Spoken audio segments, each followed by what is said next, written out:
Top reasons why your foundation looks patchy and how to fix it. Hi everyone, it's Smitha. Welcome back. Any kind of makeup look that's uneven, breaking up, or flaky can be termed as patchy or cakey. It's something common and we've all been through it at some point, and today I'm going to show you what to avoid to get that beautiful, flawless, smooth finish. So if you're ready, let's begin.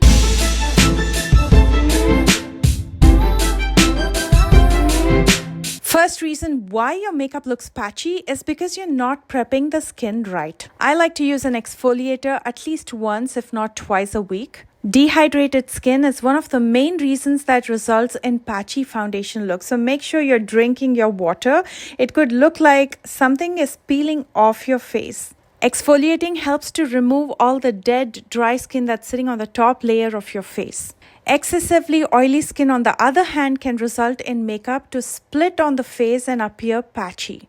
I cannot emphasize enough the cleansing of the skin. Make sure you cleanse your skin well and exfoliate to remove all the dead skin, bringing out the fresh skin underneath. And once you're done exfoliating, it's critical to hydrate your skin according to your skin type.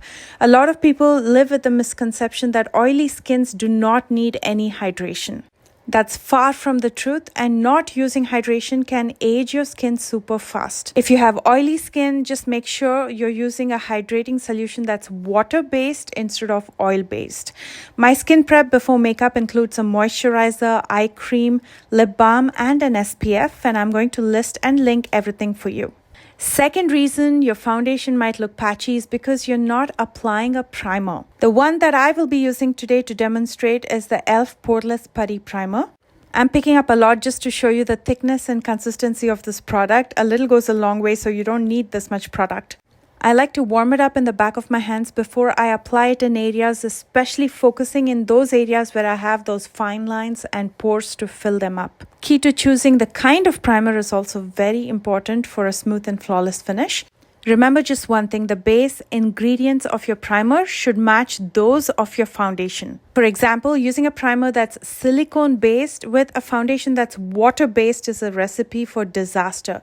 Water-based products list water as one of the first ingredients in the list if you look in the back. Those that contain silicone list either silicone or dimethicone as their ingredients, and silicone-based primers are best suited for oily skin types as they can prevent the foundation from settling in the pores and fine lines. On the other hand, using hydrating primers help to soothe and blur dry, patchy skin. Another reason your makeup looks patchy is not letting your primer dry before applying the foundation.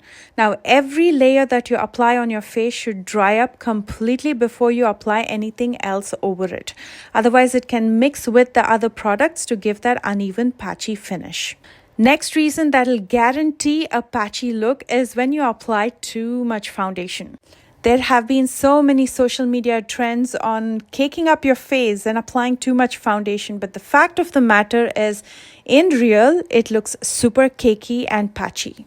When you apply too much foundation, it becomes harder to blend it out or make it look natural, even if you used a brush or a sponge to rectify it. When it comes to foundation, less is the way to go. Start with the center of your face and blend it outward.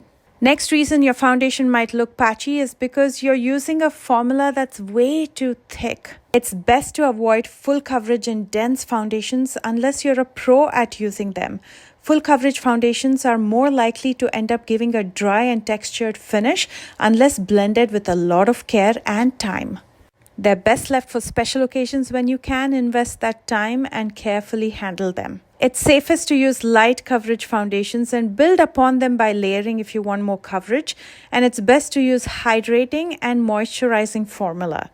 They provide the right kind of coverage that you need for every day while giving your skin that natural glow.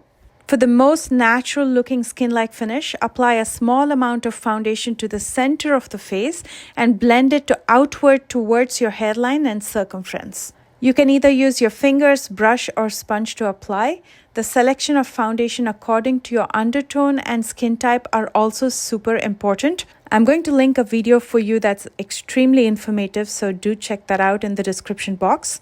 the underlying skin is sure to impact the foundation layer, ending up with a cracked or caked look. Dry skins will do well when paired with hydrating formulas that include liquid formulations or hyaluronic acid.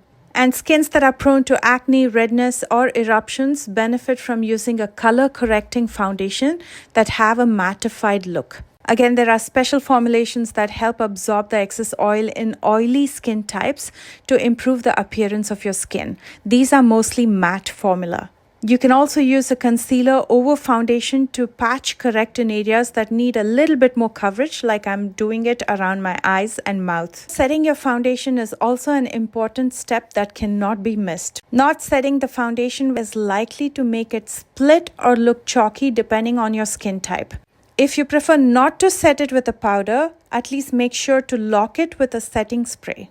By setting your face either with a powder or a setting spray, you will keep the makeup put and it will not move around, giving you that patchy look. Another thing to note is if you have oily to combination skin, you can use a setting spray to fix already patchy foundation that's on your face. Just spritz a little bit in those areas and blend it out. And if you have dry skin, you can fix patchy foundation by using a little bit of face oil. Just use a drop with a drop of foundation, mix it up, and use it only in areas where your face looks patchy. And of course, whether your face is oily, dry, normal, or combination, make sure to always set it. I hope this tutorial was helpful and make sure to subscribe for more. Check out the description box if you wish to follow me on social media. I've linked everything in the description box right below the video. I love you guys so much and I will see you soon with a brand new one. Bye guys.